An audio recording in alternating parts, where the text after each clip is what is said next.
Yes इसमें question कीजिए। क्या क्वेश्चन है आपका? वालेकुम अस्सलाम। What is the question?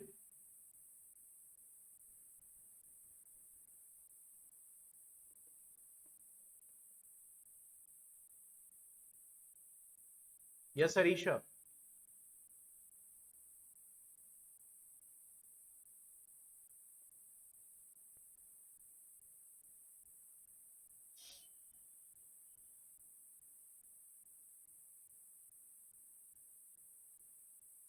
बेटा आपको क्वेश्चन जो है वो या तो व्हाट्सएप कीजिए उसका फोटो क्रॉप करके,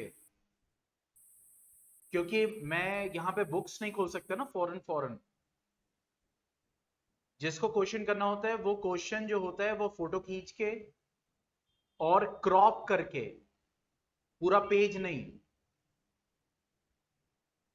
उसको व्हाट्सएप कीजिए।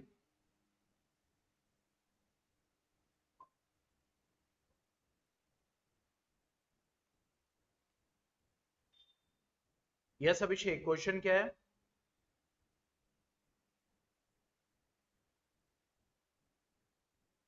Happy Diwali, happy Diwali. Happy children's day. मैं भूल गया था।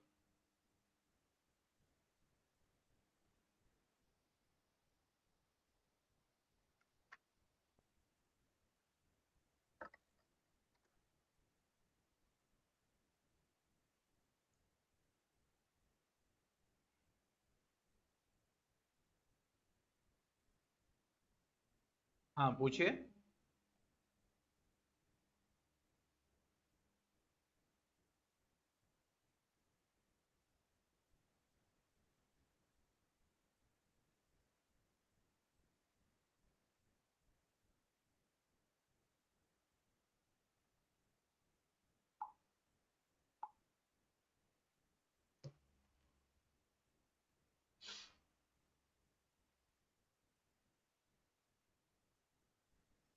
अच्छा। Okay okay okay. मैंने शायद स्क्रीनशॉट भी लिया था। एक मिनट मैं देख लेता हूँ, मैंने स्क्रीनशॉट भी लिया था।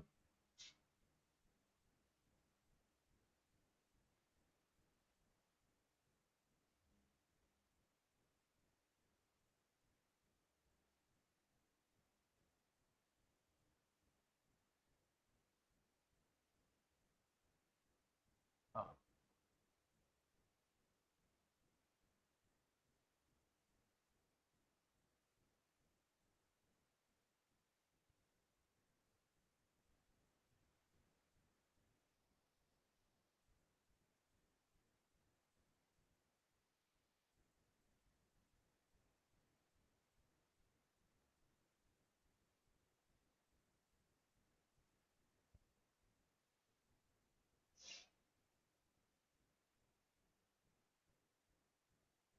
वालेकुम अस्सलाम।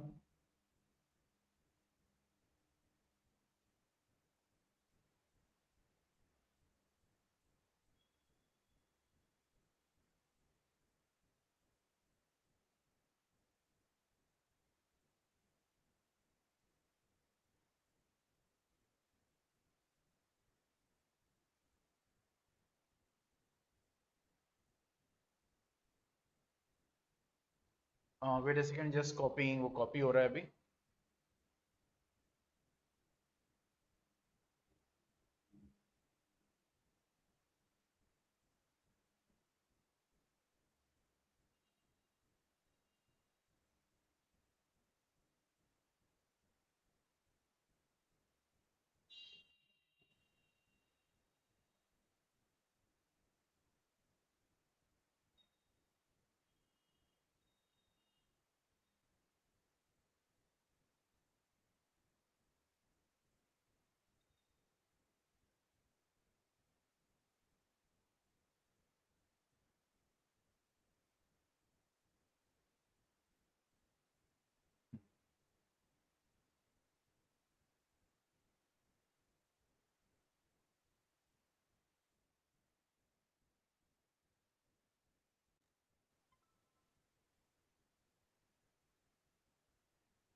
उफ़ो।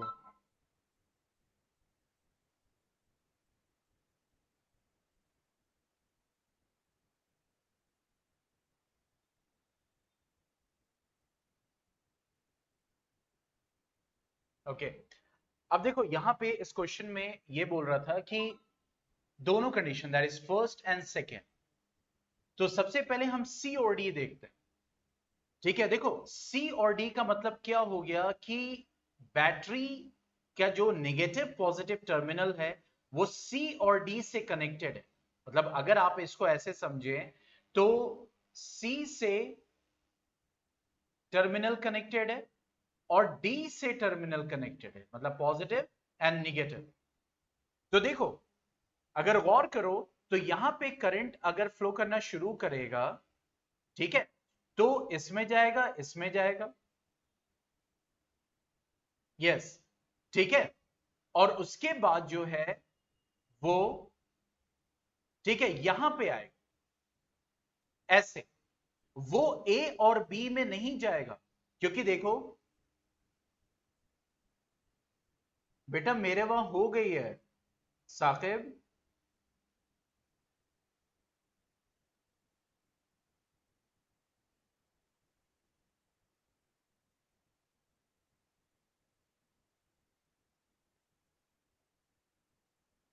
ठीक है, तो यहां पे ये ए और बी में करंट फ्लो नहीं करेगा। ए और बी में क्यों करंट फ्लो नहीं करेगा जब आप सी और डी से कनेक्ट कर दोगे? क्योंकि ए और बी डिसकनेक्टेड होंगे उस वक्त।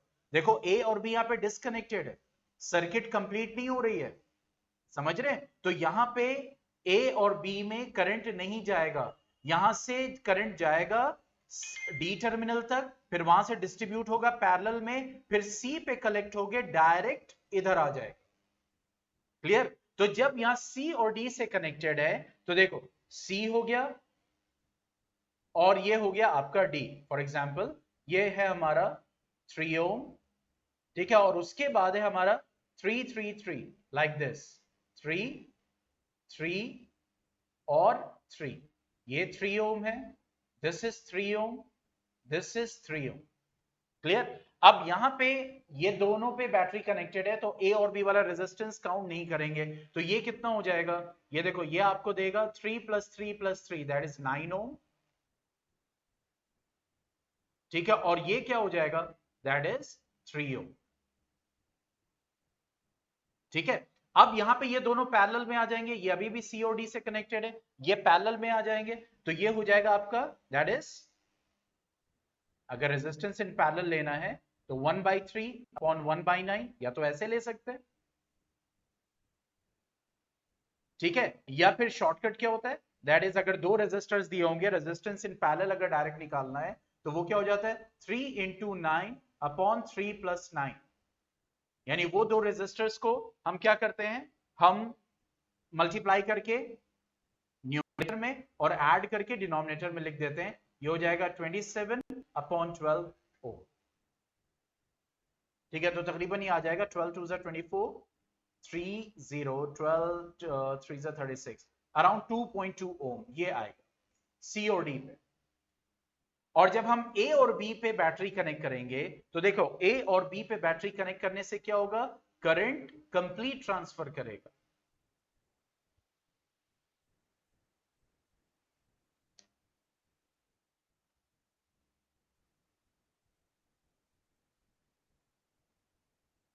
देखो अब बैटरी को ए और बी से अगर आपने कनेक्ट कर दिया,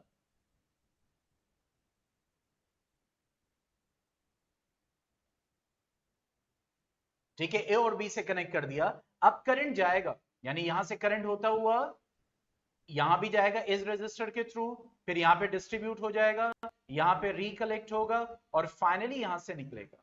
तो ए और बी के लिए क्या होगा कि देखो ये 3 ओम, ये 3 ओम और ये सब मिलके सीरीज में होंगे। तो पहले तो हमें ये क्या करना होगा कि ये जो 3 ओम आ रहा था, ठीक है, यहां से बी से, ठीक है, और उसके बाद ये तीनों और ये R5 ये मिलके पैरेलल में यही देंगे, तो ये हो जाएगा 27/12 ओम हो जाएगा, और उसके बाद ये वाला सीरीज में फाइनली ए, तो ये तीनों ऐड हो जाएंगे। ठीक है, और क्या डाउट है? ओके इसमें आपने पूछा है। ओके अरीशा सॉरी, आपने पहले ज्वाइन किया था तो आपके पहले क्वेश्चंस को हम अटेम्प्ट कर लेते हैं।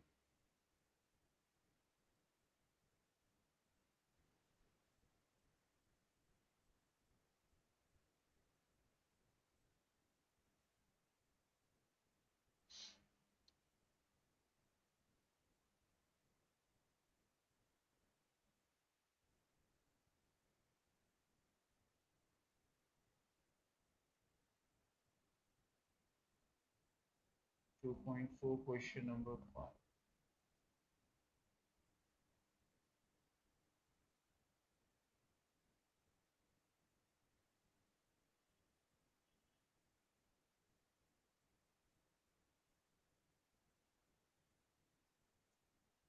देखिए अब यहां पे ये फैक्टराइज करना है, ठीक है।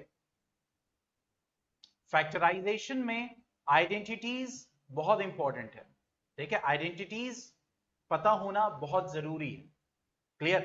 अब ये जो क्वेश्चन है आपके, इसका फैक्टराइजेशन जो है, जो क्यूबिक पॉलिनोमियल है बेसिकली, तो इनका फैक्टराइजेशन फैक्टर थ्योरम पे भी है, ठीक है। दूसरा, अगर इनके फैक्टराइजेशन को फैक्टर थ्योरम से नहीं करना चाहते तो एक और मेथडोलॉजी होती है, लेकिन उसको समझना बहुत जरूरी है, ठीक है। जैसे x cube minus 2x² minus x plus 2 बोल रहे हैं, ठीक है। X cube minus 2x² minus x plus 2 minus x plus 2, ठीक है। अब देखिए यहां पे अगर हम बात करें x cube minus 2x² minus x plus 2, ये क्यूबिक पॉलिनोमियल।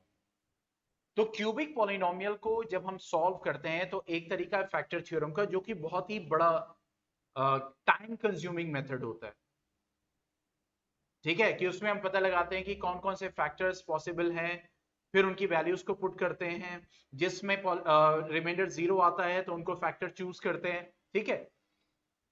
दूसरा, यहाँ पे जो एनसीईआरटी में क्वेश्चंस है इनको सॉल्व करते हैं। ये जो फर्स्ट टर्म होता है, देखिए ये फर्स्ट टर्म, इसको एज इट इज लिख देते, और उसके बाद हम इसको लास्ट से स्टार्ट करते हैं। अब देखो यहां पे एक्स क्यूब और 2 के बीच में दो टर्म्स और हैं, -2x² और -x। क्लियर? अब यहां पे ये जो 2 है उसको तो लिख दिया, क्लियर। अब यहां पे बीच में अब आ रहा है इसके पहले -x। आपको याद होगा कि जो x प्लस ए और x प्लस बी वाली आइडेंटिटी करते थे, तो वो होता था x² a plus B X plus A into B. मतलब यहां पे ये जो मिडिल टर्म था उसको हम डिस्ट्रीब्यूट करते हैं, ये मिडिल टर्म को डिस्ट्रीब्यूट किया जाता है, ठीक है। अब जब मिडिल टर्म को हम डिस्ट्रीब्यूट करते हैं तो फिर क्या होता है, मिडिल टर्म को डिस्ट्रीब्यूट ऐसे करते हैं कि हमारी ये वाली वैल्यू है, तो हमें लाना है यहां पे बेसिकली -1x। तो देखो करते क्या है, -1x लाने के लिए, क्योंकि -x को -1x बोलेंगे, तो -1x लाने के लिए ये जो नंबर होता है, ये वाला नंबर उसके जस्ट पहले तो रहेगा ही रहेगा, ये हो गया 2x, ठीक है। यानी कि 2x तो रहेगा ही रहेगा। अब देखो -x कब आ सकता है, -x तब आ सकता है जब जब ये -2 हो और इसके साथ लगा हो +x, क्योंकि यहां पे देखो -x को हम डिस्ट्रीब्यूट कर रहे हैं, -x को हम डिस्ट्रीब्यूट कर रहे हैं, सी है। तो अब देखो -2x और +x क्या देगा, -x। तो कौन सी फिगर रहती है, ये जो लास्ट में नंबर होता है 2, ये 2 हो गया। अब उसके बाद जो ये टर्म को हम डिस्ट्रीब्यूट करेंगे तो उसमें कांस्टेंट एक टर्म में 2 रहेगा ही रहेगा, तो उसको लिख दिया, 2x लिख दिया। जैसे मान लो यहां पे 4 होता तो यहां पे अब 2 के आगे प्लस साइन है, यहां पे मान लो प्लस साइन होती, तो एक टर्म जो है 4x तो रहेगा ही रहेगा। अब हमें दूसरा टर्म ऐसा रखना है कि प्लस माइनस करते हुए हमें माइनस एक्स मिल जाए। तो देखो 2x हमने यहां पे रख दिया, क्लियर। अब यहां पे अगर हमें माइनस एक्स चाहिए तो अब यहां पे हम क्या करेंगे, दैट इज प्लस एक्स रखेंगे और माइनस 2x करेंगे ताकि माइनस एक्स मिल जाए। अब नेक्स्ट हम माइनस 2x स्क्वायर को डिस्ट्रीब्यूट करेंगे, किसको, माइनस 2x स्क्वायर को। तो दो टर्म्स में एक्स स्क्वायर तो रहेगा ही रहेगा। अब यहां पे आ रहा है -2, तो -2 का मतलब क्या हो गया, ठीक है। अब देखो यहां पे आ रहा है -2, तो अब इससे जस्ट पहले वाला टर्म देखो क्या है यहां पे, 1x, क्या है, 1x, ठीक है। तो इसका मतलब यहां पे 1 तो रहेगा ही रहेगा, यानी कि 1x स्क्वायर तो रहेगा ही रहेगा, क्योंकि यहां भी 1 है तो 1x स्क्वायर रहेगा। मैं 1 जानबूझ के लिख रहा हूं, 1x स्क्वायर तो रहेगा ही रहेगा। अब यहां पे आना है -2। -2 कब आ सकता है, जब हम इसको माइनस करेंगे और इसको भी -1 करेंगे, तभी तो -1 -1 -2 देगा। तो यहां पे हमने -2x स्क्वायर को डिस्ट्रीब्यूट किया, कैसे, -x स्क्वायर और -x स्क्वायर लिख के, ठीक है। यहां तक पॉइंट समझ में आया या फिर से बताओ।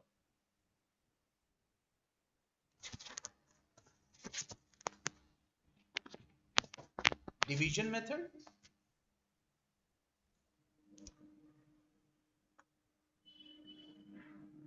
Wait a second,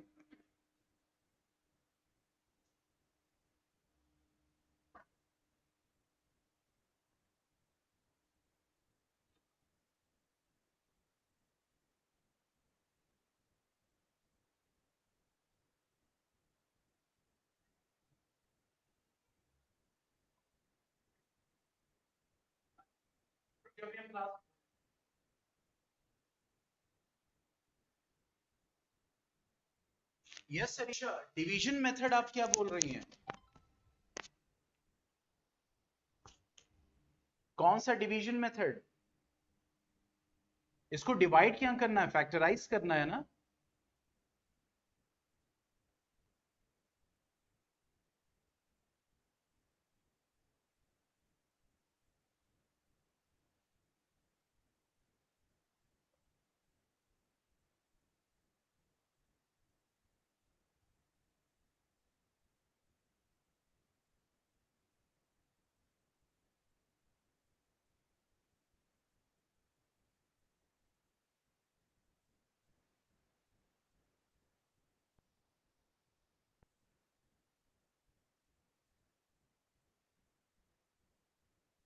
wait a second,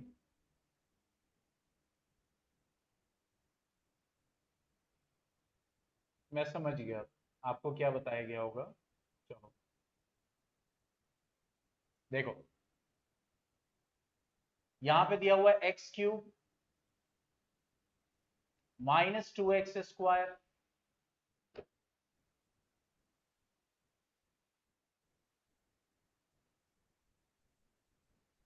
-x +2, -x +2, ठीक है। अब यहां पे फैक्टर्स हमें निकालना है, तो यहां पे वही हिट एंड ट्रायल मेथड, यानी आपको जो बताया गया वो हिट एंड ट्रायल मेथड बताया गया।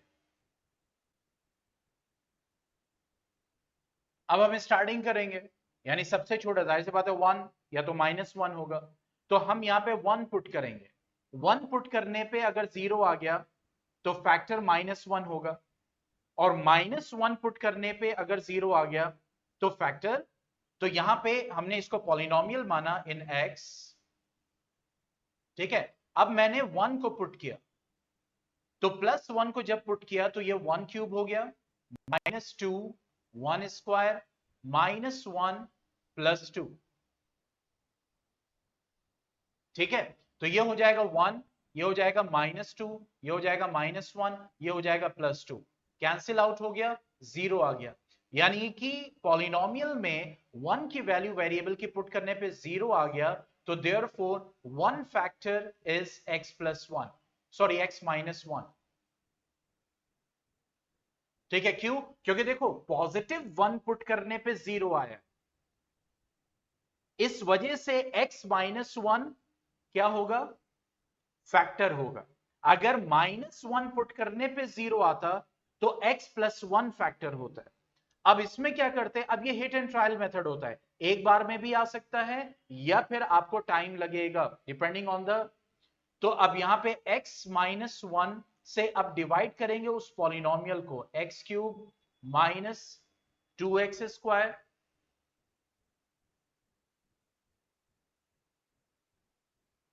Wait a second, minus x plus 2। ठीक है, अब जब डिवाइड करते हैं तो जो हमारा डिवाइजर होता है उसका फर्स्ट टर्म और डिविडेंड का फर्स्ट टर्म देखते हैं। तो यहां पे x है, यहां पे x क्यूब है। ठीक है, तो x है, यहां पे x क्यूब है, इसके पास भी साइन है। देखो क्या करते हैं, sequence sign then number and then variable, ये सीक्वेंस होता है, साइन नंबर वेरिएबल। अब यहां पे प्लस है, यहां भी प्लस है, तो प्लस इंटू प्लस प्लस देगा। यहां पे 1 है, यहां भी 1 है, तो 1 इंटू 1 1 देगा, लिखने की जरूरत है नहीं। अब यहां पे x है, यहां पे x क्यूब है, तो x into x square x cube दे देगा, एक ही हो गया। अब जब पहला टर्म हम मल्टी मतलब सॉल्व कर लेते हैं, उसके बाद जो उस टर्म के जितने भी, उस पॉलिनोमियल के जितने भी टर्म्स बचे होते हैं, तो इसको इससे मल्टीप्लाई करेंगे, एक्स स्क्वायर इंटू माइनस 1 क्या हो जाएगा? माइनस एक्स स्क्वायर, और उसके लाइक टर्म के नीचे लिख देंगे, तो यहां पे लिख दिया माइनस एक्स स्क्वायर। लिखने के बाद अब चूंकि माइनस करेंगे तो साइन ऑपोजिट करेंगे, ये प्लस है तो ये माइनस हो जाएगा, ये माइनस है तो ये प्लस, अब ये कैंसिल आउट हो जाएगा। ठीक है, अब ये है माइनस 2x स्क्वायर, ये है प्लस एक्स स्क्वायर, क्या देगा आपको? Minus x square. ठीक है, माइनस एक्स स्क्वायर आ गया, और बाकी जो है एज इट इज लिख देंगे। अब फिर हम रिपीट करेंगे अपने मेथड को। अब देखो यहां पे फर्स्ट टर्म x है, यहां first term minus x square है, तो प्लस इंटू माइनस माइनस देगा, 1 इंटू 1 1 देगा, और x into x x square देगा। हो गया। अब उसके बाद जब हम माइनस एक्स और माइनस 1 को मल्टीप्लाई करेंगे, तो माइनस एक्स इंटू माइनस 1 क्या देगा? प्लस एक्स, एक्स वाले के नीचे लिख देंगे। ठीक है, अब देखो यहां पे हम साइन ऑपोजिट करेंगे, माइनस है तो ये प्लस हो जाएगा, ये प्लस है तो ये माइनस हो जाएगा, कैंसिल आउट। माइनस एक्स क्या देगा? माइनस 2x, और प्लस 2 कैरी हो जाएगा। अगेन फर्स्ट टर्म और फर्स्ट टर्म को सॉल्व करेंगे, प्लस इंटू माइनस क्या देगा? माइनस, 1 है यहां पे 2 है, तो 1 2 यहां पे 2 आ जाएगा, और x इंटू 1, क्योंकि जाहिर बात है यहां पे x है तो एज इट इज लिख दिया जाए। अब उसके बाद यहां पे देखो माइनस 2 है, यहां पे माइनस 1 है, माइनस 2 इंटू माइनस 1 प्लस 2 देगा। अब ये माइनस है तो ये प्लस हो जाएगा, ये प्लस है तो ये माइनस, कैंसिल आउट 0। यहां तक पॉइंट समझ में आया? तो सेकेंड स्टेप, उस फैक्टर से उस डिविडेंड को डिवाइड करना। यहां तक पॉइंट समझ में आया?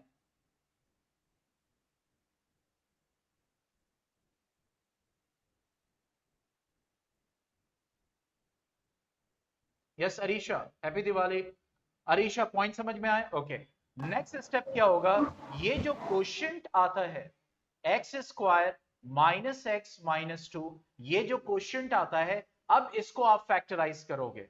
तो आप जानते हो यहां पे माइनस 2 है, यहां पे 1 है, तो पहले हम माइनस 2 इंटू 1 माइनस 2 होगा, यहां पे माइनस एक्स आ रहा है। ठीक है, तो क्या होगा, टर्म डिस्ट्रीब्यूशन क्या हो जाएगा?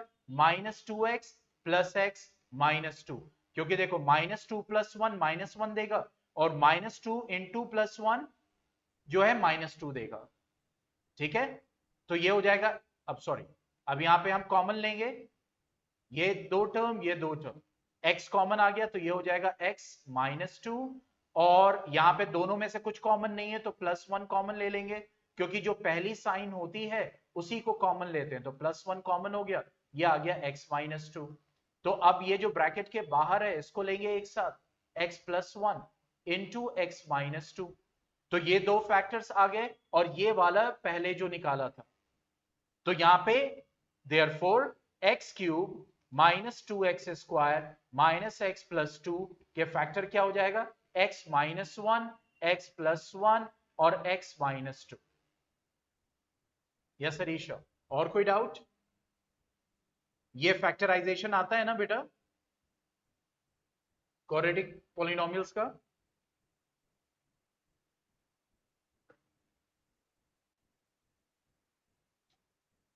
ओके,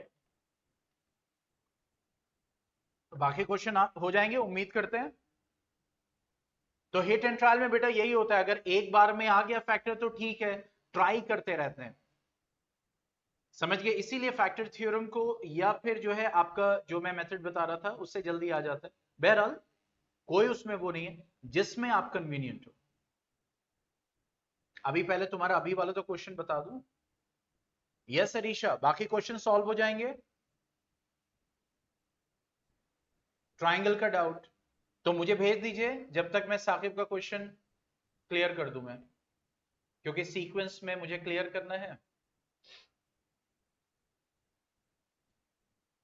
प्रोसेस ऑफ फॉर्मिंग, हमेशा फोटो भेजिए, वर्टिकल भेजिए बेटा। अब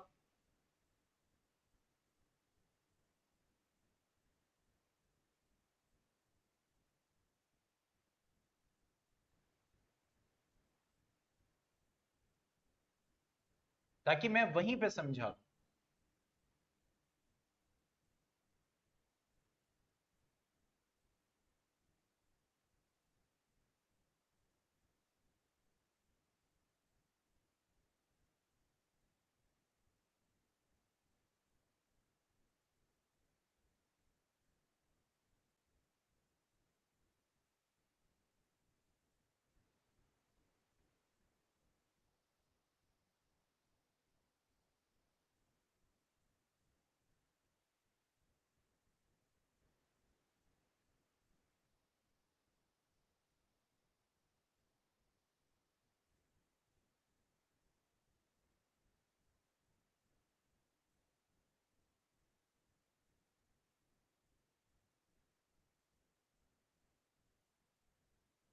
ओके, यहां पे आपने पूछा process of formation of baking soda, ठीक है? तो देखो बेकिंग सोडा क्या होता है, व्हाट इज बेकिंग सोडा, बताओ जल्दी। बेकिंग सोडा क्या होता है? एक होता है वॉशिंग सोडा, एक होता है बेकिंग सोडा।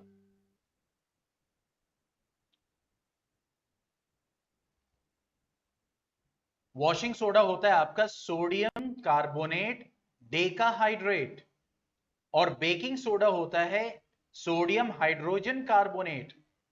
तो ये जो सोडियम कार्बोनेट यानी कि वॉशिंग सोडा का जो फॉर्मेशन का फर्स्ट स्टेप होता है, वही आपका बेकिंग सोडा के फॉर्मेशन का स्टेप है। मतलब यहां पे हम लेते हैं ब्राइन को और उससे रिएक्ट कराते हैं वाटर को और कार्बन डाइऑक्साइड को और अमोनिया को, ठीक है? जिससे हमें दो प्रोडक्ट मिलते हैं। एक मिलता है अमोनियम क्लोराइड, जिसको हम फिल्टर आउट कर लेंगे, और दूसरा मिलता है NaHCO3, ठीक है? तो ये जो NaHCO3 हमें मिला, ये हमारा क्या हो गया? Baking soda. अब यहां पे ये जो लिखा हुआ है, ये फॉर्मेशन नहीं है, ये है action of heat on baking soda. यानी अगर आप बेकिंग सोडा को हीट करोगे तो क्या होगा? तो बेकिंग सोडा को जब हम हीट करेंगे तो हमें सोडा ऐश मिलता है, मतलब Na2CO3 मिलता है। Na2CO3 डॉट NH2O ये वॉशिंग सोडा है, और सिर्फ Na2CO3 ये सोडा ऐश होता है, प्लस वाटर, क्योंकि हीट कर रहे हैं तो वाटर इवापोरेट कर जाएगा, plus carbon dioxide gas release. और इस कार्बन डाइऑक्साइड गैस को हम कैसे टेस्ट करेंगे? Lime water test. आप पॉइंट समझ में आ गया?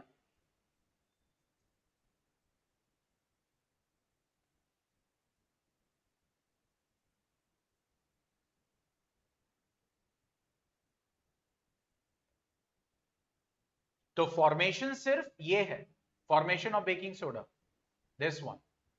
ये है action of heat, this is not formation, this is action of heat on baking soda.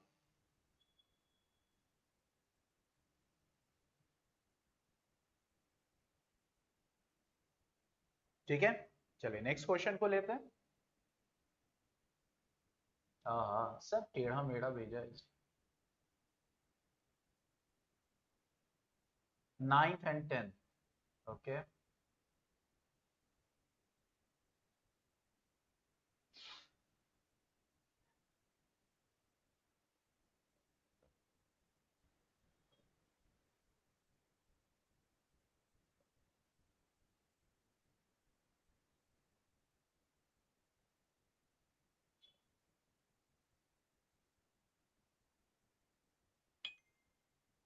Okay, ninth में बोल रहा है a battery of 9 volt is connected in series with resistors 0.2, 0.3, 0.4, 0.5 and 12 ohm respectively. How much current would flow through the 12 ohm resistor? देखो यहां पे ये कह रहा है कि 1 2 3 4 5 5 रेजिस्टर सीरीज में कनेक्टेड है और ऑब्वियसली बैटरी भी सीरीज में कनेक्टेड होगी, प्लस माइनस। ठीक है, ये क्या है 9 वोल्ट और इसका ये है 0.2 ओम, इसका है 0.3 ओम, इसका है 0.4 ओम, ये है 0.5 ओम और ये है 12 ओम। तो यहां पे कह रहा है कि इस 12 ओम रेजिस्टर से, ठीक है, कितना करंट फ्लो कर रहा है, मतलब इस 12 ओम रेजिस्टर से कितना करंट फ्लो कर रहा है। तो मैंने आपको बताया कि जब रेजिस्टर सब सीरीज में कनेक्टेड होंगे तो जो सर्किट का करंट होगा वही सारे रेजिस्टर से फ्लो कर रहा होगा। तो इसका मतलब सर्किट का वोल्टेज 9 वोल्ट रहेगा, हमें सर्किट का रेजिस्टेंस निकालना। तो सर्किट का रेजिस्टेंस क्या हो जाएगा, देखो 0.3 0.2 0.5 हो जाएगा, 0.5 0.5 1 ओम, 1 इंटू 1 प्लस 0.4 1.4 और 12, यानी टोटल रेजिस्टेंस जो सर्किट का आ गया वो कितना आ गया 13.4 ओम। और जो सर्किट का वोल्टेज आ रहा है वो आ रहा है 9 वोल्ट, तो करंट आ जाएगा सर्किट का, सॉरी, ठीक है, that will be V by R। ठीक है, तो ये हो जाएगा 9/13.4। तो जो करंट आएगा सर्किट का वो हर रेजिस्टर से फ्लो कर रहा होगा वही करंट, मतलब 0.2 वो ओम से भी वही करंट फ्लो करेगा, 0.3 ओम से भी वही करंट फ्लो करेगा, 0.4 ओम से भी वही करंट, 0.5 ओम से भी वही, 12 ओम से भी वही। पॉइंट समझ में आ गया? हाँ, लेकिन वोल्टेज सब पे अलग अलग होगा क्योंकि सीरीज में वोल्टेज डिस्ट्रीब्यूट हो जाएगा और सारे वोल्टेज का सम। पॉइंट समझ में आ गया? आगे बढ़ सकते हैं?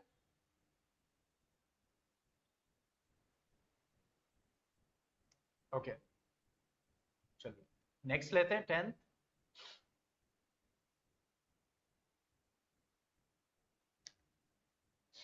देखो 10th में क्या बोल रहा है,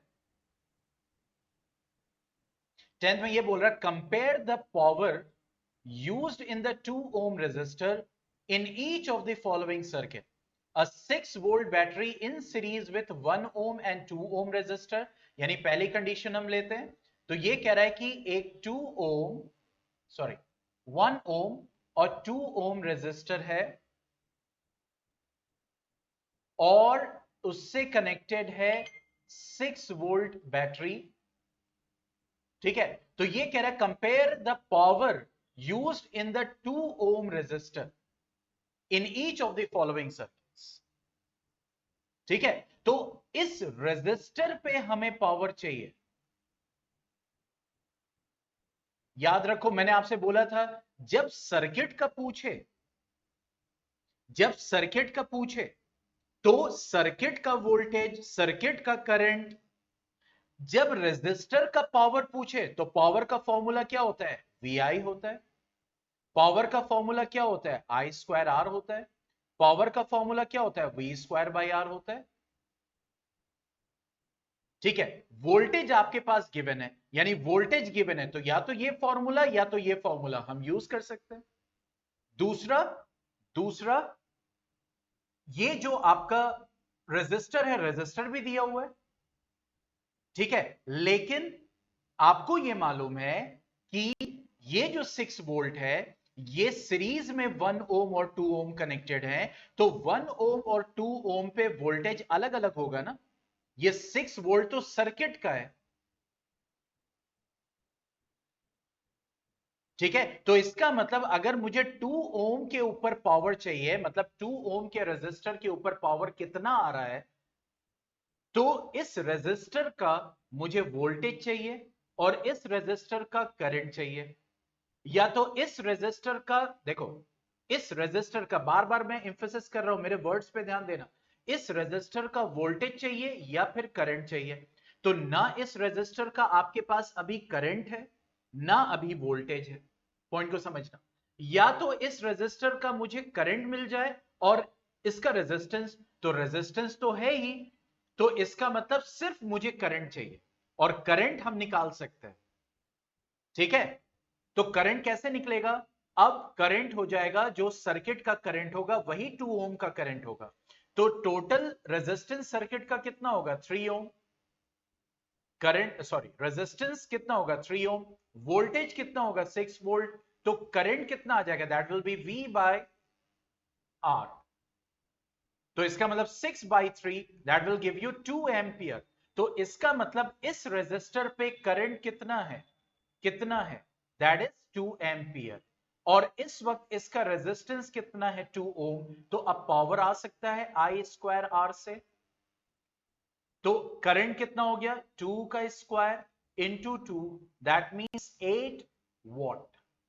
पॉइंट समझ में आया? तो जब रेजिस्टर का, किसी रेजिस्टर का मुझे पावर चाहिए, तो उस रेजिस्टर की कंडीशंस मुझे चाहिए, या तो वोल्टेज या तो करंट, या तो करंट या तो रेजिस्टेंस, या तो वोल्टेज या तो रेजिस्टेंस। अब कह रहा है सेकंड, सेकंड पे आते हैं।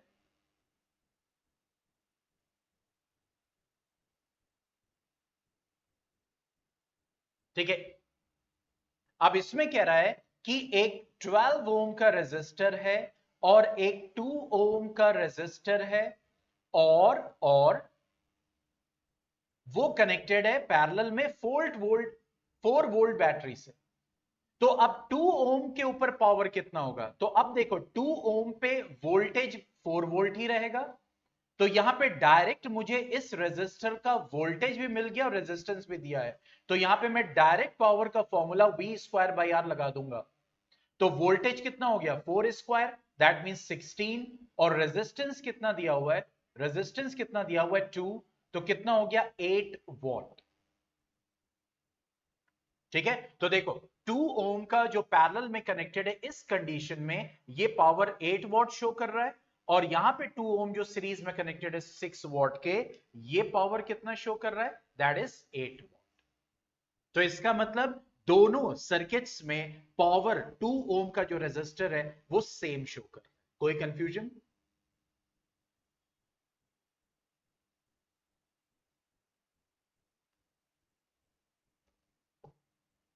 तो बस दिमाग में यही रखो, पूछ किसका रहा है, उस रेजिस्टर का या सर्किट का। तो रेजिस्टर का है तो रेजिस्टर पे फोकस कर लो। अब मुझे इस रेजिस्टर की वो कंडीशंस चाहिए जिससे मैं, जो भी पूछ रहा है मैं निकाल सकता हूं। पावर पूछ रहा है, वोल्टेज पूछ रहा है, करंट पूछ रहा है। पॉइंट समझ में आ रहा है? ये की है, यही कॉन्सेप्ट है, और इससे फट फट फट क्वेश्चन फिर बनेंगे।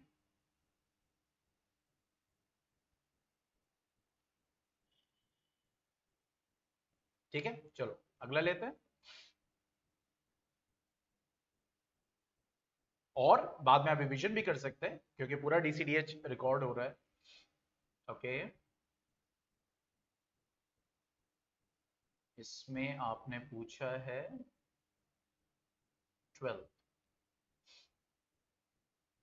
अब देखो यही होता है फायदा, कि इसीलिए मैंने तीनों डीसीडीएस, तीनों क्लास का जो है साथ में रखा है, क्योंकि नॉलेज कोई ऐसी नहीं होती है 9th पास कर लिया तो 9th की जरूरत नहीं है, या 9th में है तो 10th का कुछ अलग ही कॉन्सेप्ट होगा। नहीं, इस डीसीडीएच का एक कलेक्टिव यूनिफाइड कॉन्सेप्ट है।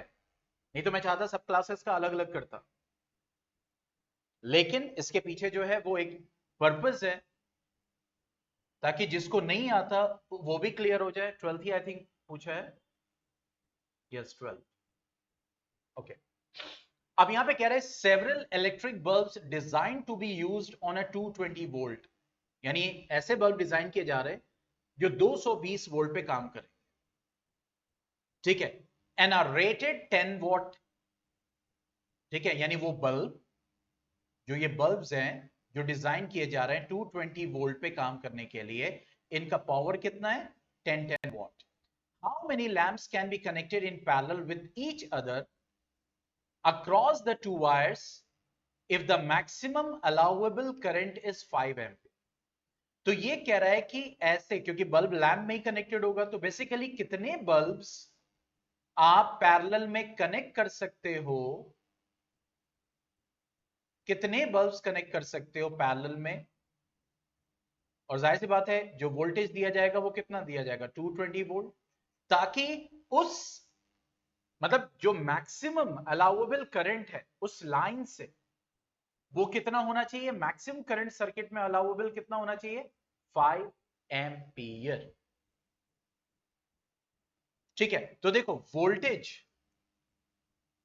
कितना है, 220 वोल्ट, करंट मैक्सिमम कितना अलाउ होना है, 5 एम्पियर। रेजिस्टर मतलब बल्ब, उसका जो रेजिस्टेंस है, अच्छा रेजिस्टेंस नहीं दिया हुआ, सॉरी पावर, सॉरी, बल्ब का जो पावर है वो कितना दिया हुआ है, 10 वॉट। तो ये कह रहा है कि कितने बल्ब्स, यानी लैंप्स या बल्ब्स, बात एक ही है, या रेजिस्टर, बात एक ही है, हम कनेक्ट कर सकते हैं पैरेलल में, हाउ मेनी बल्ब्स। तो देखो नंबर जब निकालते हैं तो नंबर्स किस पे डिपेंड करता है, बेसिक कॉन्सेप्ट याद करो,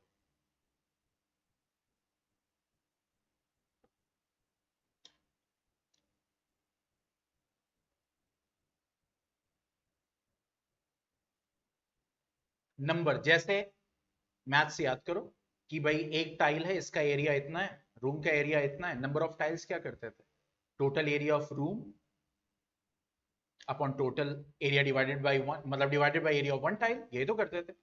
वॉल्यूम में जैसे एक गोडाउन है, उसमें मुझे कार्टन रखना है, तो कितने कार्टन, नंबर्स, तो वहां पे क्या करते थे, उस गोडाउन का volume divided by volume of one. तो ये देखो कि अगर इस सर्किट में 220 वोल्ट पे करंट 5 एम्पियर फ्लो होना है, तो इसका मतलब मैक्सिमम पावर, मैक्सिमम पावर इस सर्किट में कितना आ सकता है, that is V into I, that is 220 into 5, that is 1100 watt. Maximum power circuit का इतना ही तो जाएगा, 1100 वॉट।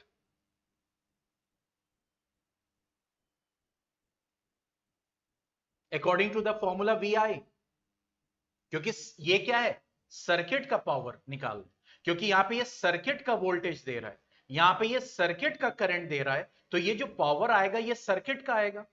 ये जो पावर अलाउएबल है मैक्सिमम, यानी इतना पावर आप दे सकते हो, 1100 वॉट पावर आप मैक्सिमम दे सकते हो, और हर बल्ब का पावर कितना है, 10 वॉट, तो 0 0 कैंसिल, टोटल बल्ब्स 110 आ जाएंगे, या टोटल लैंप्स 110 आ जाएंगे। पॉइंट समझ में आया?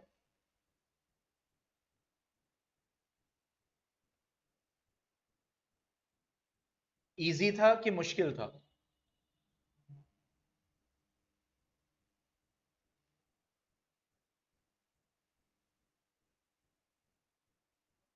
हाँ ठीक है, तो यही चीज है कि दिखता क्वेश्चन बड़ा मुश्किल है, लेकिन हमें फोकस करना है उसकी सिंप्लिसिटी पे, अपने कॉन्सेप्ट पे, कि भाई अगर वोल्टेज दिया है, क्योंकि पावर की बात हो रही है, तो पावर मतलब वी आई या आई स्क्वायर आर या फिर वी स्क्वायर बाई आर। अब यहां पे सर्किट का करंट वोल्टेज दिया है, इसका मतलब पावर इससे आएगा क्या, सर्किट का, और उस सर्किट में कनेक्टेड क्या है, बल्ब्स, लैंप्स में बल्ब भी कनेक्टेड है, चाहे लैंप्स बोले यहां पे या बल्ब बोले प्रैक्टिकली, ठीक है। तो अब ये सारे के सारे बल्ब मिलके ज्यादा 1100 वॉट ही दे सकते हैं, क्योंकि 5 एम्पियर से ज्यादा करंट नहीं जाना चाहिए। तो टोटल पावर इतना और एक बल्ब का पावर इतना, तो टोटल बल्ब्स 110 आ गए। यस अरीशा, आपने सेंड किया, क्वेश्चन सेंड किया मुझे।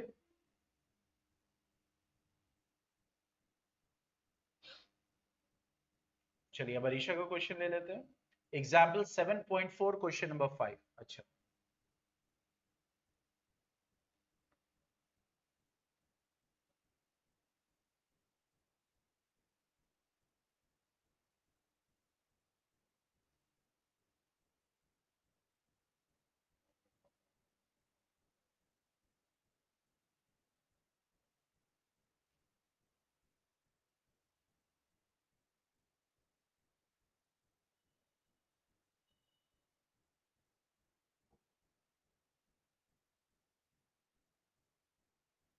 थोड़ा सा, अच्छा चलो।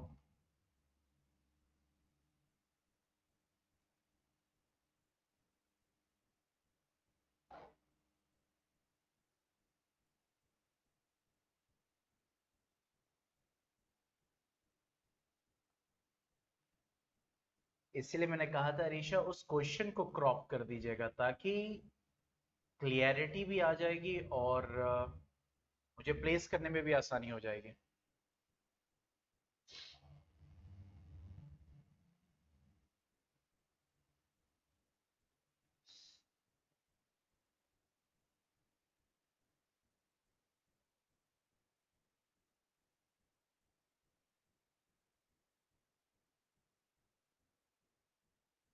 अब देखो, इस क्वेश्चन में क्या है, इनइक्वालिटी। इनइक्वालिटी का मतलब क्या होता है कि जब एक ट्राइंगल है, ठीक है, तो जो एंगल छोटा होगा उसके सामने वाली साइड छोटी होगी, और जो एंगल बड़ा होगा उसके सामने वाली साइड बड़ी होगी। मतलब अगर एंगल सी छोटा है एंगल बी से, तो ए बी साइड छोटी होगी, दैट इज ए सी से। और ये जो थ्योरम अप्लाई होता है, ये एक ट्राइंगल पे अप्लाई होता है। मतलब ये थ्योरम एक ट्राइंगल के लिए, ये नहीं है कि यहां पे अगर दो ट्राइंगल दिया हो तो फिर ये वाला एंगल इसके लिए और ये वाला एंगल इसके लिए, नहीं। मींस जब भी आप ये थ्योरम अप्लाई करोगे तो एक ट्राइंगल को फोकस करो, ठीक है। तो ऐसे ही यहां पे आपको एक ट्राइंगल दिया हुआ है लेकिन उसको दो पार्ट्स में डिस्ट्रीब्यूट कर दिया। देखो,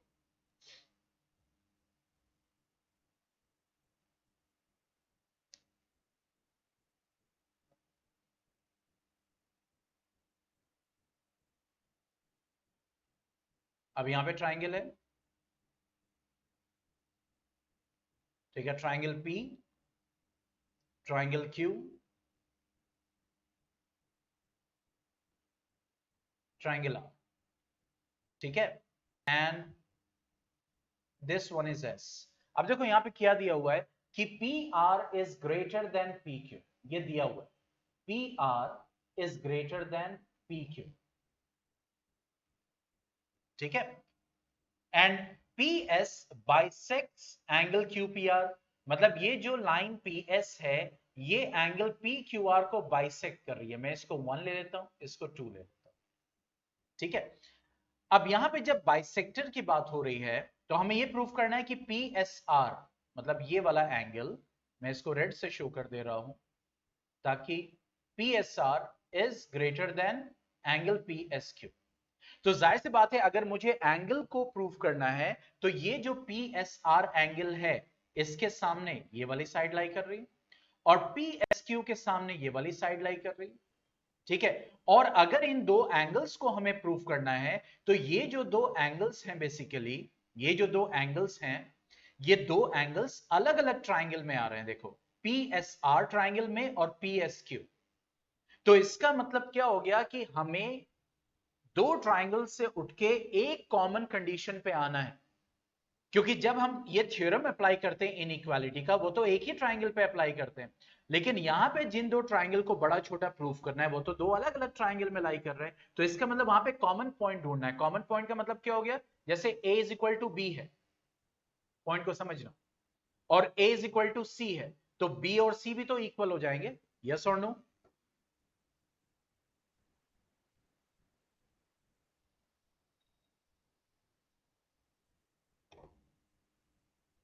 यस ऋषभ। ठीक है, बी और सी भी इक्वल, सेम यहां पे करेंगे जिन दो एंगल को, अब यहां पे इक्वालिटी है, यहां पे हम इनइक्वालिटी को वही यूज करेंगे, जैसे ए बी से बड़ा है, बहुत ध्यान से समझिएगा, ठीक है, और सी ए से बड़ा है, तो इसका मतलब सी जो होगा वो बी से बड़ा हो जाएगा, ठीक है, यहां पे इनइक्वालिटी को यूज किया जाएगा।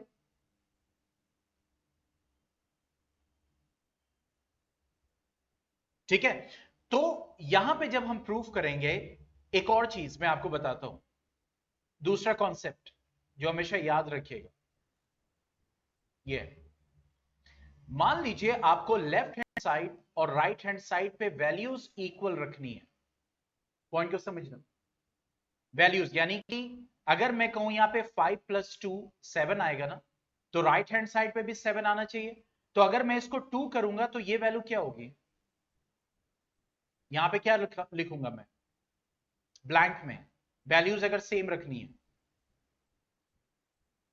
5, तो देखो अगर वैल्यू सेम रखनी है, तो देखो अगर एक बड़ी वैल्यू है और दूसरी छोटी, तो बराबर करने के लिए हमें छोटी वैल्यू लेनी पड़ेगी बड़े के साथ और बड़ी वैल्यू लेनी पड़ेगी छोटे के साथ, पॉइंट समझ में आ रहा है?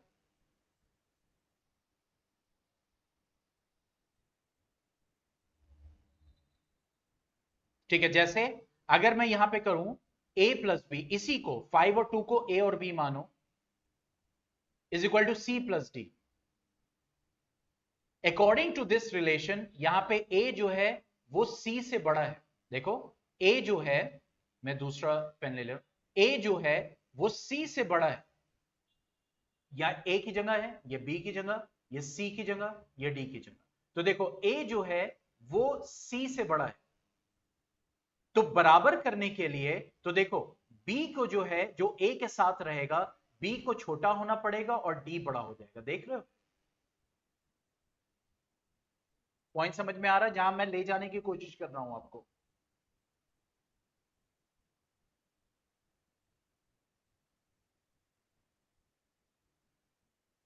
ठीक है, यही कॉन्सेप्ट जो है हम यहां पे यूज करते हैं इस क्वेश्चन में, यहां पे यूज करते हैं। अब देखो अगर इस ट्राइंगल को कंसिडर करोगे, पहली कंडीशन क्या दी हुई है, P R is greater than P Q, तो पी आर अगर बड़ी साइड है तो एंगल क्यू बड़ा हो जाएगा और एंगल आर छोटा हो जाएगा ना, according to the triangle theorem. अभी पूरे ट्राइंगल को कंसिडर करो, ये पूरा ट्राइंगल, क्योंकि पी आर पी क्यू से बड़ा है, ये पूरा triangle, P R side P Q से बड़ी है, तो पी आर के सामने जो एंगल है वो बड़ा होगा और पी क्यू के सामने जो एंगल है वो छोटा होगा। ये तो ये गिवन, क्योंकि जो गिवन इंफॉर्मेशन होती है उसको यूज करते हैं, और दूसरा गिवन इंफॉर्मेशन ये है एंगल 1 एंगल 2 इक्वल है। अब देखो, अब मैं इस ट्राइंगल को कंसिडर करूं, ठीक है, now in triangle P Q S, बहुत ध्यान से समझना, angle P S are will be equal to angle 1 plus angle Q होगा।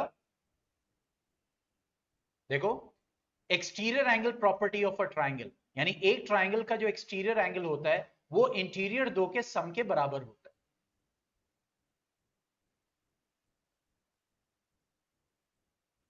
ठीक है, हो जाएगा एंगल पी एस आर,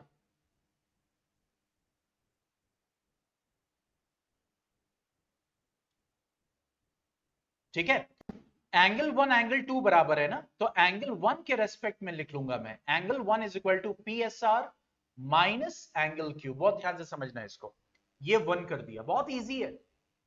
अब इस ट्राइंगल को लेते हैं, दिस वन, देखो अब इस ट्राइंगल को लेंगे, उसका एक्सटीरियर ये हो जाएगा, अब ये हो जाएगा angle P S Q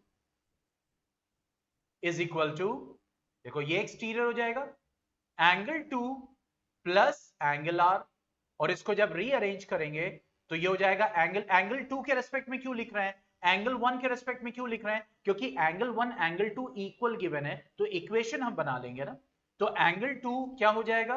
angle 2 हो जाएगा angle P S Q minus angle R, ये इक्वेशन 2 हो। ठीक है, अब इस दोनों को हम इक्वेट कर सकते हैं। अब देखो एंगल 1 एंगल 2 इक्वल है, तो फ्रॉम 1 एंड 2 क्या मिलेगा? Angle P S R minus angle Q is equal to angle P S Q minus angle R. ठीक है, अब माइनस को हटाते हैं, अरेंज करते हैं, माइनस क्यू को इधर भेजते हैं, माइनस आर को इधर भेजते हैं प्लस करने के लिए, तो ये हो जाएगा P S R plus angle R, ये हो जाएगा P S Q plus angle Q. अब देखो यहां पे जो मैंने आपको रिलेशन बताया था, देखो ये वाला, दिस वन।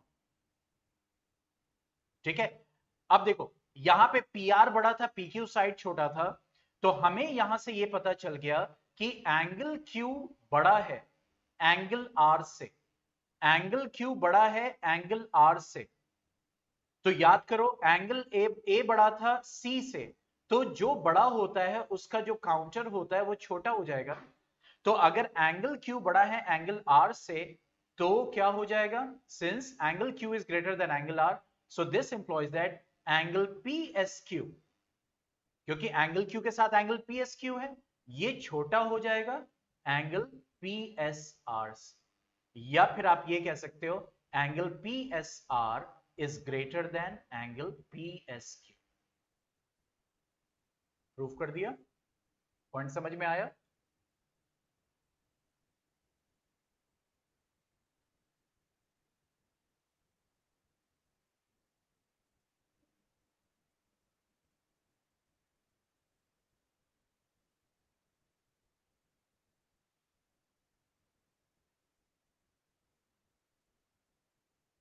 कोई डाउट तो नहीं? अब स्ट्रैटेजी समझ में आई, कॉन्सेप्ट समझ में आया, ये है कॉन्सेप्ट।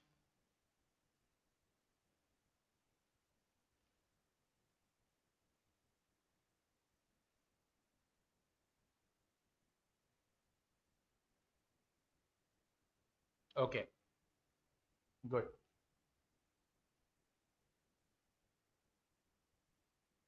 और कोई क्वेश्चन?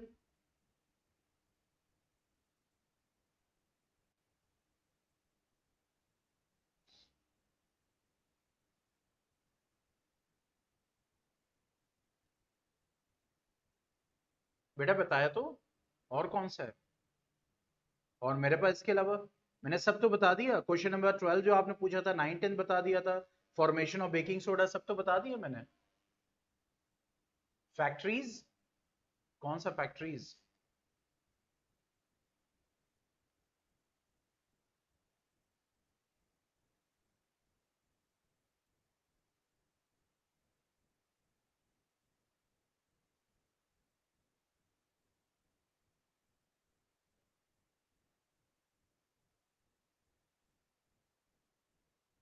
अच्छा,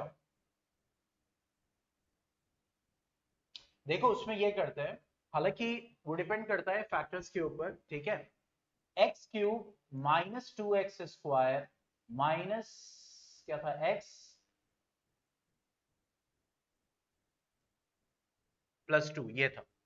अब देखो जब क्यूबिक पॉलिनोमियल होता है, तो यहां पे जो फर्स्ट टर्म होता है उसको लिख देते हैं, और जो लास्ट टर्म होता है उसको भी लिख देते हैं। उसके बाद ये जो बीच में टर्म्स हैं, इनको वन बाय वन डिस्ट्रीब्यूट करते हैं। अब देखो जैसे डिस्ट्रीब्यूशन करते हैं, तो माइनस एक्स आना है, तो माइनस एक्स दो टर्म से आएगा, उन दोनों टर्म में एक्स और एक्स तो रहेगा ही रहेगा, ये हमने लगा दिया एक्स और एक्स। यस यस, जिनका डाउट क्लियर हो वो बिल्कुल लीव कर सकते हैं। ओके, एक्स और एक्स लगा दिए। अब यहां पे फिगर है 2, तो इसमें एक नंबर जो हम इसके जस्ट बराबर में रखेंगे टर्म, वो तो 2 रहेगा ही रहेगा, वो 2 लगा दिया। अब यहां पे माइनस आ रहा है, माइनस कब आएगा? क्योंकि 2 तो रहेगा ही रहेगा, क्योंकि यहां पे 2 है। माइनस वन कब आएगा? जब ये आप -2 करोगे और इसको +1 करोगे, तो ये दो टर्म मिलके क्या देंगे? -x। तो यहां पे हम लिखेंगे इसको -2x और यहां पे लिखेंगे +x, तो ये आ गया -x। उसके बाद अब डिस्ट्रीब्यूट करेंगे -2x²। -2x² का डिस्ट्रीब्यूशन होगा तो x² तो रहेगा ही रहेगा, दोनों लाइक टर्म्स होंगे। अब यहां पे ये जो हमने डिस्ट्रीब्यूशन किया था, क्योंकि इसके 2 वाले बराबर में 2 ही वाला टर्म लिखा जाएगा। अब यहां पे नंबर है 1 है, तो ये 1 रहेगा ही रहेगा, ठीक है। अब आना है या -2। -2 कब आएगा? जब ये -1 होगा और ये भी -1, तो इसका मतलब -2x² का डिस्ट्रीब्यूशन क्या होगा? -x²। ये हो गया। अब उसके बाद जैसे कॉमन लेते हैं तो दो दो टर्म्स को लेंगे, उसके बाद यहां पे x² कॉमन आ जाएगा, ये हो जाएगा x-1। यहां पे माइनस कॉमन आ जाएगा और x कॉमन हो जाएगा, ये हो जाएगा x-1। यहां पे -2 कॉमन आ जाएगा, ये हो जाएगा x-1। ठीक है। अब जो बाहर है उनको एक साथ ले लेंगे और जो अंदर है वो एक बार लिखा जाएगा। अब देखो एक फैक्टर -1 आ गया, x-1। अब x² x-2 को हम आगे करेंगे सॉल्व, और ये आ जाएगा हमारा x+1 जैसा कि आया था, और एक क्या था? 1 2 2, दैट इज x-2, और ये हो जाएगा x-2। ये तरीका।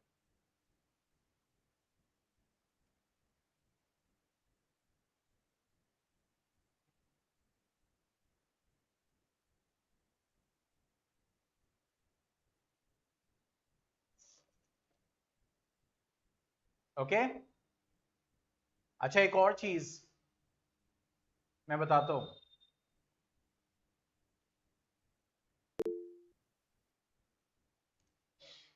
देखो हमने ओम्स लॉ में क्या पढ़ा था? ओम्स लॉ में पढ़ा था, under constant physical condition voltage is directly proportional to current.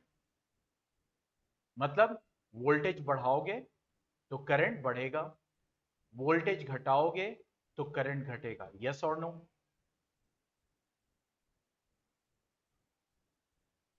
ठीक है। फिर हमने पावर का फॉर्मूला पढ़ा, power is equal to VI। मान लो पावर सेम, क्योंकि जाहिर सी बात है अगर 100 वॉट का बल्ब है तो वो तो 100 वॉट पावर शो करेगा ना, डिपेंडिंग ऑन की वोल्टेज उसको सही मिल रहा हो। अगर 100 वॉट 220 वोल्ट लिखा है, इसका मतलब 220 वोल्ट पे वो 100 वॉट पावर शो करेगा। तो मान लो कि पावर की वैल्यू मैंने 100 ही रखनी है, बहुत ध्यान से समझना इसको, 100 रखनी। अगर पावर को सेम रखना है तो देखो, वोल्टेज अगर 20 रखा तो करंट 5 हो जाएगा, हो जाएगा। पावर मुझे 100 रखना, क्योंकि ये भी फॉर्मूला करेक्ट है। अगर मैंने वोल्टेज 5 रखा तो करंट 20 एम्पियर हो जाएगा। ये कैसे? वोल्टेज कम कर रहे हैं तो करंट बढ़ रहा है, वोल्टेज ज्यादा कर रहे हैं तो करंट कम हो रहा है। ये तो ओम्स लॉ के अगेंस्ट हो गया ना।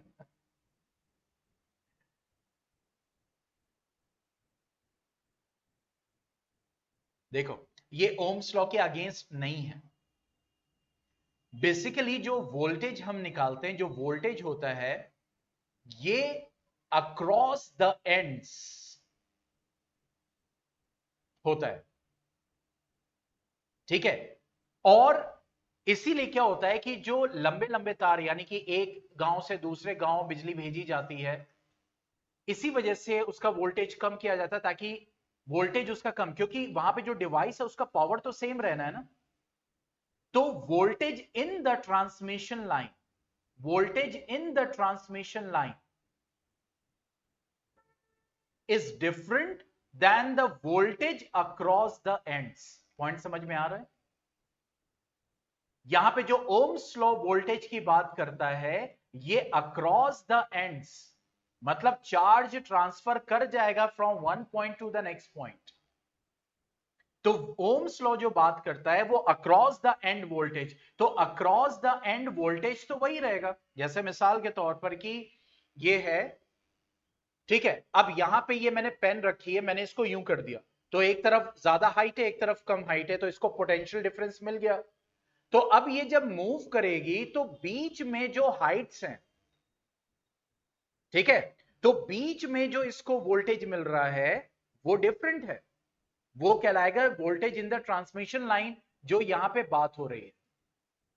और जो ओम्स लॉ बात करता है अक्रॉस द एंड, इसीलिए ये जो फॉर्मूला है बेसिकली ये ओम्स लॉ को वायलेट नहीं कर रहा है, क्योंकि ये जो वोल्टेज बता रहा है that is in the transmission line.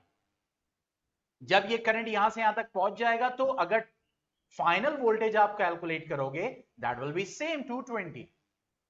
तो इसीलिए जब लंबा ट्रांसफर करना होता है, मतलब कि करंट को ट्रांसफर करना होता है दूर गांव में, दूर डिस्टेंस, क्योंकि डिवाइस का तो पावर वही रहेगा ना, पावर तो उसको 100 वॉट ही चाहिए, इसलिए बीच में ट्रांसफर करते जब हैं तो वोल्टेज को कम कर दिया जाता है ताकि करंट बढ़ जाए। पॉइंट समझ में आ रहा है? तो ये हालांकि ये टॉपिक इतना ज्यादा वो नहीं है कि बोर्ड से रिलेटेड नहीं है, लेकिन इसके बारे में आप आगे पढ़ोगे +2 में कि क्यों ट्रांसमिशन करते वक्त, करंट को भेजते वक्त वोल्टेज को कम ज्यादा किया जाता है, और अगर पावर कम कर दिया जाए, पावर को सेम रखना है, देखो पावर को सेम रखना है तब ये हो रहा है, तो वोल्टेज को कम करना पड़ेगा तो करंट बढ़ेगा। क्यों? क्योंकि उस अप्लायंस को करंट चाहिए, उस अप्लायंस को 1 एम्पियर करंट चाहिए काम करने के लिए, तभी जब उसको 1 एम्पियर करंट मिलेगा, मतलब 5 एम्पियर करंट मिलेगा, तभी वो 100 वॉट पावर शो करेगा। इसलिए ड्यूरिंग द ट्रांसमिशन ये करंट पूरा का पूरा पहुंच जाए, तो इस वजह से वोल्टेज कम रखा जाए, और अगर वोल्टेज बढ़ा देंगे तो करंट कम हो जाए, करंट कम चाहिए तो वोल्टेज बढ़ा देंगे। ड्यूरिंग द ट्रांसमिशन, मैं बार बार कह रहा हूं ड्यूरिंग द ट्रांसमिशन, करंट को भेजते वक्त, और फाइनल जो वोल्टेज होगा across two ends that will B same. तो ओम्स लॉ जो बात करता है वो अक्रॉस द एंड्स वोल्टेज की बात करता है और करंट फ्लोन की बात करता है। तो इसीलिए अगर टोटल आप देखोगे अक्रॉस द एंड तो वोल्टेज बढ़ाओगे तो करंट बढ़ेगा ही, और ये जो यहां बात हो रही है that is during the transmission. ठीक है, तो इसलिए ऐसे ही बता दिया मैंने, दिमाग में आया कि, और इसके बारे में और आप जाके पढ़ें समझें, ठीक है, अपनी तरफ से कर सकते हैं, बाकी डिटेल तो आप पढ़ोगे ही +2 में।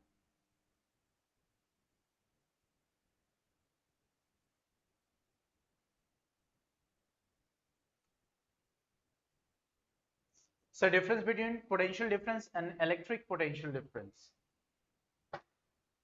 देखो बेटा, पोटेंशियल डिफरेंस किसी के बीच में भी हो सकता है, पीडी। इलेक्ट्रिक पोटेंशियल डिफरेंस जब चार्जेस का पोटेंशियल डिफरेंस होता है, अगर लिटरल टर्म की बात करें तो बेसिकली बुक्स में इलेक्ट्रिक पोटेंशियल डिफरेंस को पोटेंशियल डिफरेंस ही लिख देते हैं, क्योंकि इलेक्ट्रिक मतलब चार्जेस की वजह से पोटेंशियल का डिफरेंस, पोटेंशियल मतलब कैपेसिटी।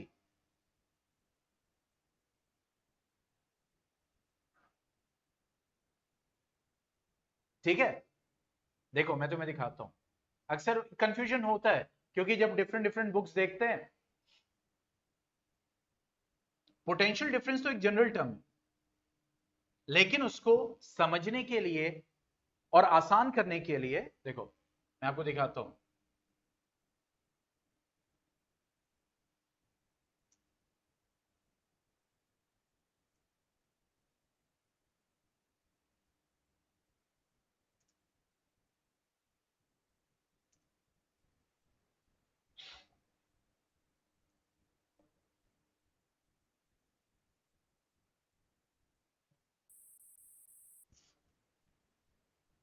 देखो यहां पे क्या लिखा हुआ, the electric potential difference defined as the amount of work done, वही चीज वोल्टेज जिसको आप कहते हो।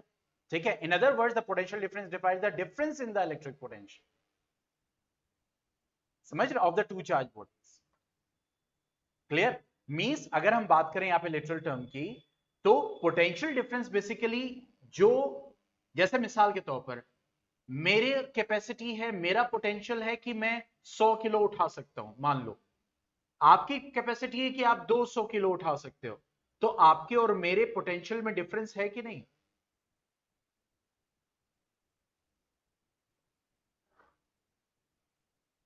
ठीक है, तो फिजिक्स में क्योंकि बहुत सारी चीजें फिजिक्स में अलग, थोड़ा सा अलग होती है टर्म्स के मामले में, तो बेसिकली यहां पे जब इस चैप्टर की बात करते हैं तो पोटेंशियल डिफरेंस जब बोलते हैं तो हम ये सिग्निफाई करते हैं कि चार्जेस के बीच में डिफरेंस, जैसे एक है मान लो 100 कूलम और दूसरा है 50 कूलम, पॉइंट समझ रहे हो ना? जब हम फिजिक्स की इलेक्ट्रिसिटी चैप्टर की बात करेंगे तो वहां पे पोटेंशियल डिफरेंस किसको बोलेंगे? ठीक है, और इलेक्ट्रिक पोटेंशियल डिफरेंस मतलब वही वोल्टेज की amount of work done in carrying a charge from one place to next या फ्रॉम जीरो टू इंफिनिटी, तो यहां पे वो चीज बस डिफ्रेंशिएट होती है।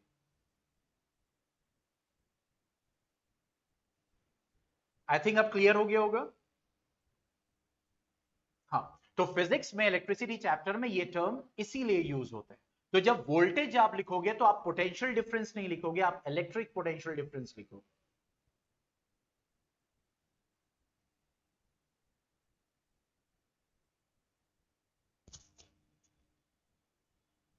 है दोनों एक ही चीज बेसिकली।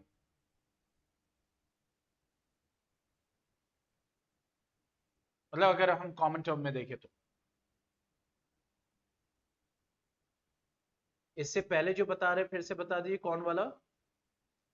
अरे अब रिकॉर्डिंग में देख लेना, सेम चीज। कौन वाला अच्छा बताओ।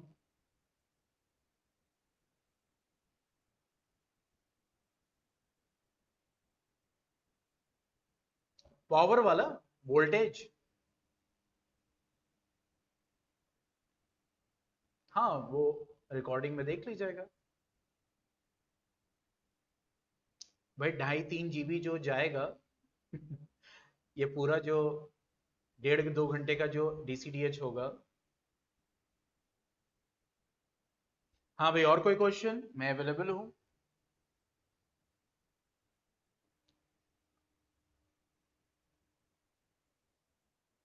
यस, इसलिए बहुत सारी चीजें बेटा, पता है प्लस 2 में हम लोग अपने आप को लिमिट कर देते हैं ना, क्योंकि एक क्लास का कोर्स होता है उसको उसी टाइम पे कंप्लीट करना होता है, प्लस उस क्लास के अलग अलग मेंटल लेवल्स होते हैं स्टूडेंट्स के, तो लिमिट करना पड़ता है। जब आप आगे जाओगे, जैसे मिसाल के तौर पर कि जैसे मुझे आपको सेल पढ़ाना है, तो मेरी जिम्मेदारी है कि सेल के एक एक एस्पेक्ट को मैंने पढ़ा हुआ हो, तभी तो मैं आपको बता पाऊंगा कि cell is the basic unit of life. लेकिन वो सारी चीजें जो मैंने मास्टर्स तक पढ़ी हैं, क्या वो मुझे सब बताना जरूरी है उस लेवल पे? नो। हाँ, मुझे पढ़ना जरूरी है, तभी तो मुझे मास्टर होना जरूरी है, एक टीचर बनने के लिए बीएड होना जरूरी है, क्योंकि मुझे पूरा पढ़ना जरूरी है, क्योंकि जब मैं ABCDE उसकी जान लूंगा तभी तो मैं उसकी समरी आपको बता पाऊंगा करेक्टली।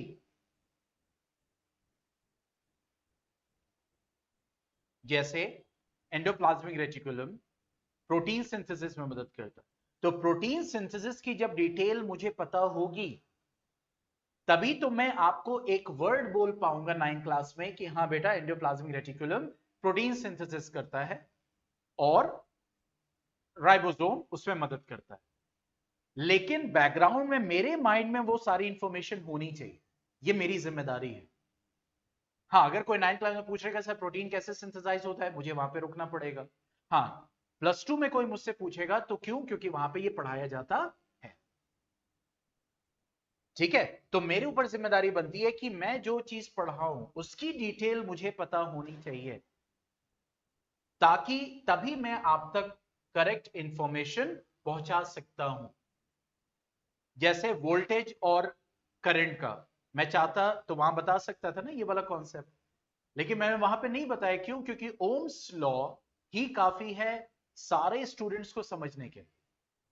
मैंने कहा था डीसीडीएच में इसलिए बताऊंगा क्योंकि डीसीडीएच में क्योंकि सब फ्री माइंड होंगे, तो वहां पे एक नई चीज बताऊंगा तो कुछ स्टूडेंट्स को हो सकता है नहीं भी समझ में आएगी, हो सकता है कुछ को समझ में आ जाएगी, इंटरेस्टिंग लगेगा कि भाई यहाँ तो वोल्टेज कम हो रहा था, वो करंट बढ़ जा रहा है, लेकिन वो चीज डिफरेंट है। हाउ, इसकी डिटेल और भी है, कैसे काम करता है, but I have to restrict myself to the class level and to the grade level. Okay, और कोई क्वेश्चन है? हाँ भाई, डाउट क्लियर करो, क्लास से रिलेटेड, बोर्ड से रिलेटेड। कुछ नहीं है तो जाओ दिवाली मनाओ, खाओ पियो, ऐश करो, और मैं तो भी रहूंगा यहाँ पे, क्योंकि मैं देखता हूँ हो सकता है कोई स्टूडेंट आ जाए, तो मैं तो अभी लाइव रहूंगा।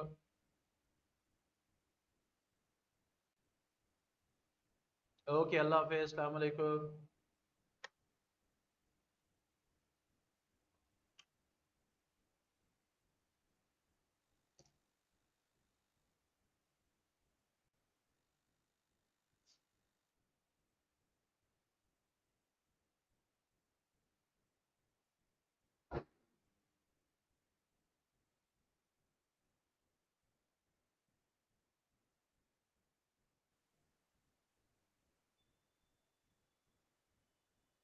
अच्छा नहीं, मैं तो लाइव बैठा हूँ ना, बच्चे आ रहे हैं, पूछ के जा रहे हैं। ओके ओके, चलिए एंजॉय कीजिए। हाँ थे, क्लास 9 से स्टूडेंट थे, और साकिब ने क्वेश्चन पूछा था, अभिषेक ने क्वेश्चन पूछा था। रिकॉर्ड हो रहा है, आपको जाएगा, ठीक है, पूरा डीसीडीएच रिकॉर्ड हो रहा है। Okay bye, enjoy, let me resume. देखो, verification of Ohm's law, basically वहां पे हम प्रैक्टिकल एस्पेक्ट देखते हैं, वेरिफिकेशन ऑफ ओम्स लॉ, ठीक है। और ये वेरीफाई, एक तो एक्सपेरिमेंटल सेटअप है, एक एक्सपेरिमेंटल सेटअप करते हैं, ठीक है, और उसके बाद means we draw the graph, and we know that जब हम वहां पे वैल्यूज, अब उस एक्सपेरिमेंटल सेटअप में हम वैल्यूज किसकी लेते हैं, वोल्टेज की, और उस वोल्टेज पे क्या करंट की वैल्यू है उसको नोट करते हैं, ठीक है।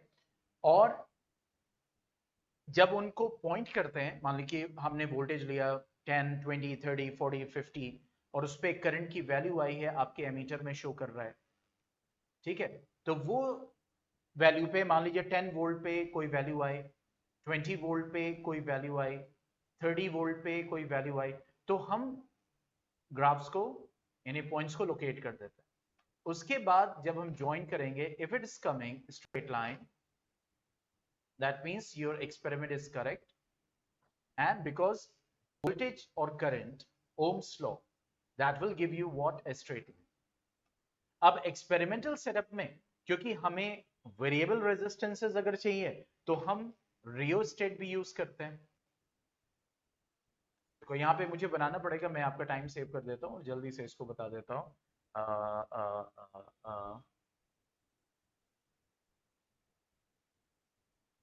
Just wait a second.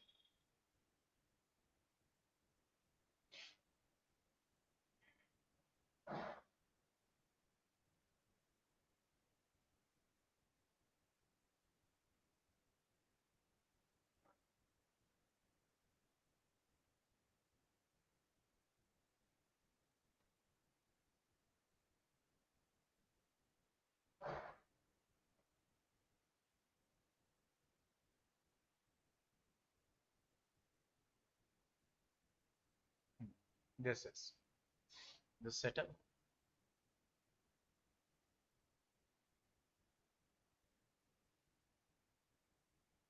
और ये सब कुछ मैंने जो है वो न्यूज़ इन्फो पे कनेक्ट कर रखा है, वहां पे जाके प्रैक्टिस भी कर सकता है।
देखो यहां पे, ठीक है।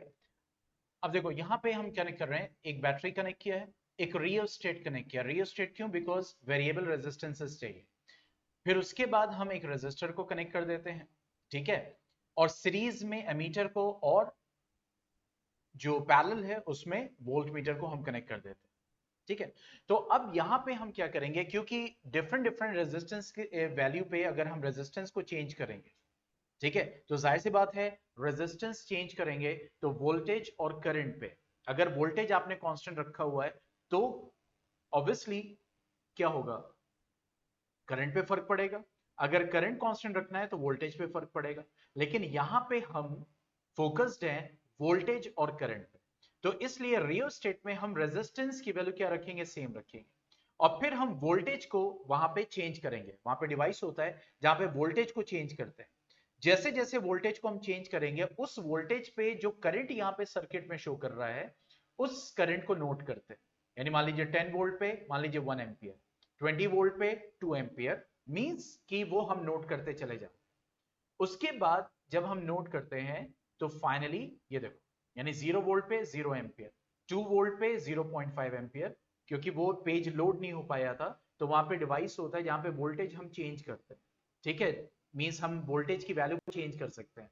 तो उस वोल्टेज पे, और रेजिस्टेंस को हमें क्या रखना है, कांस्टेंट रखना है फिलहाल के लिए। क्यों? क्योंकि सारी फिजिकल कंडीशन को सेम रखना पड़ेगा, तभी तो वोल्टेज और करंट का रिलेशन हमें पता चलेगा, ठीक है। तो वोल्टेज और करंट को हम क्या रखते हैं, दैट इज, उसको वेरिएबल रखना पड़ता है, ठीक है। और फिर फाइनली हम एक्स एक्सिस पे वोल्टेज लेते हैं, और करंट जो है हम वाई एक्सिस पे लेते हैं। और वन बाय वन की 2 वोल्ट पे हमारा करंट था 1 एम 0.5 एम्पियर, यहां पे प्लॉट किया उसको, फिर यहां पे प्लॉट किया, फिर यहां पे प्लॉट किया, फिर यहां पे प्लॉट किया, और फिर लाइन ड्रॉ करते हैं, ठीक है। तो इस तरीके से हम एक्सपेरिमेंटल वेरिफिकेशन करते हैं, जो कि आपका प्रैक्टिकल एस्पेक्ट है, ठीक है। पॉइंट समझ में आया? देखते हैं वो पेज लोड हुआ कि नहीं। नहीं, यहाँ पे एरर शो कर रहा है। I think there is some kind of problem here. Let me see here.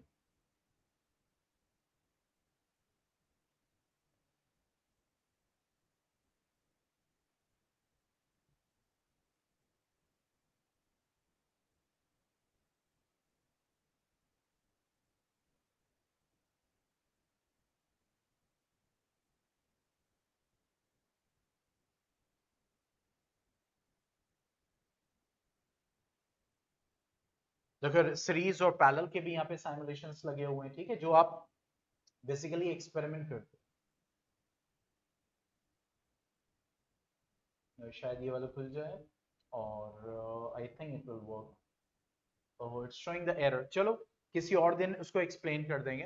हालांकि यहाँ पे वीडियो ऑलरेडी दी हुई है, you can watch the video over here, कि कैसे हम कनेक्ट करते हैं, हालांकि सिर्फ डिवाइस को दिखाने के लिए। बाकी आपको पता है, ठीक है, कि एमीटर सीरीज में होता है और वोल्ट मीटर आपका, और वोल्टेज देखो यहाँ पे है, ठीक है। तो देखो यहाँ पे डिवाइस है, रेजिस्टर कनेक्टेड है, ये रियोस्टेट है सामने। Let me show you.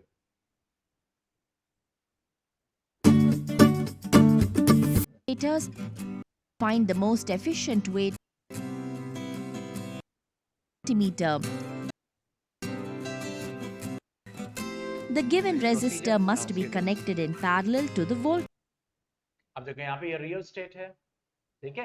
यहाँ पे इन्होंने, वेट अ सेकेंड, ठीक है, देखो यहाँ पे ये वोल्ट मीटर है और यहाँ पे ये एमीटर, और सर्किटिंग अकॉर्डिंग टू दैट किया हुआ है कि series and parallel and all everything, ammeter को सीरीज में, वोल्ट मीटर को पैरेलल में, ठीक है। और उसके बाद यहाँ पे वैल्यू चेंज करेंगे, समझ रहे?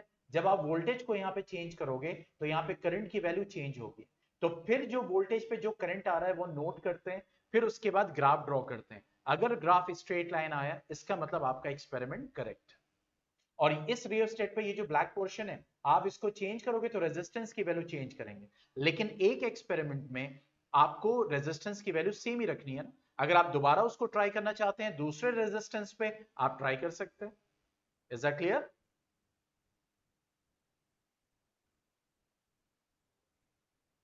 Okay, anything else?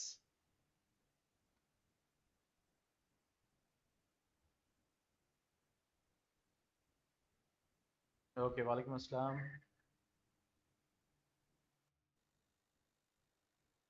जी सर, सॉरी।